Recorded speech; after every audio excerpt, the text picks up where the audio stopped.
Alan Dion Stout, a Cree from Alberta and a residential school survivor, is now vice chair of the Mental Health Commission, with Michael Kirby, vice chair of the Mental Health Commission of Canada. She wrote in the book I mentioned that triggers still work on her to arouse feelings of loneliness and the grief of being witness to untimely and unseemly death in residential schools. She has become reconciled to her own past. She no longer has to blot that part of herself out. She's able to remember and feel and put those childhood experiences into perspective. And she says, ironically, it gives her a shot at life.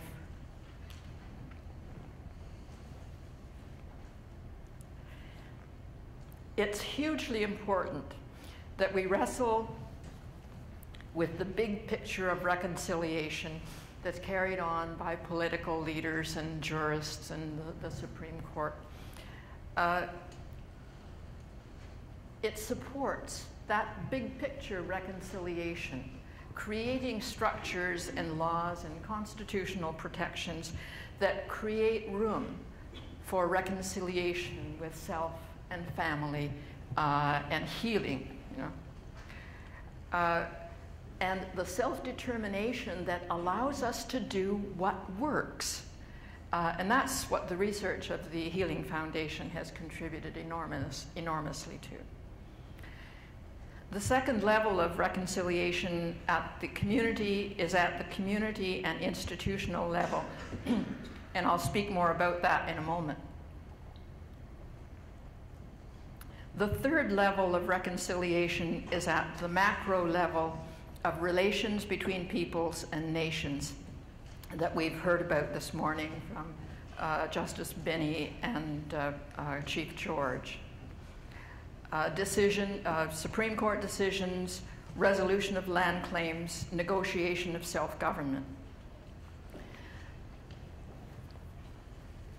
Events such as the ceremony surrounding the Prime Minister's apology and the residential school settlement agreement are also part of this big picture. Achieving recognition of rights and establishing boundaries is essential to enable individual and community healing and empowerment. However, because these developments are carried out in a political, legal environment, they often involve contestation and conflict. And they get the media coverage, and they are represented as win-lose situations that are very costly to Canadian society.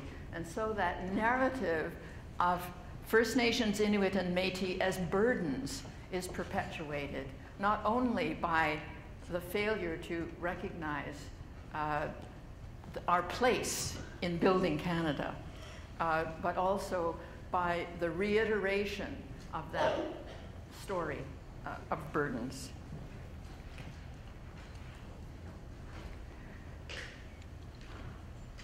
If the media and the narrative that not just children but adults are hearing is that we are burdens, that we are fighting to take something away that's going to get something that's going to cost everybody far too much.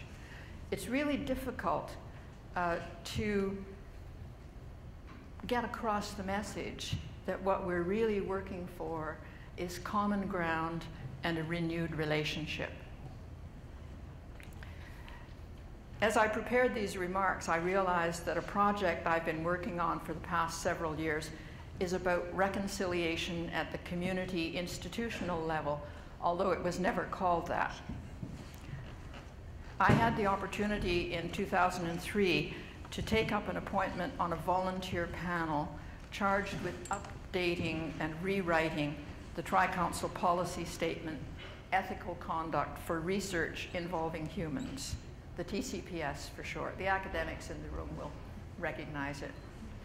The TCPS is the policy which universities and research institutes must adhere to in order to be eligible to receive part of the $2.5 billion a year in federal funds that are administered by SSHRC, Canadian Institutes of Health Research, and Natural Sciences and Engineering Research.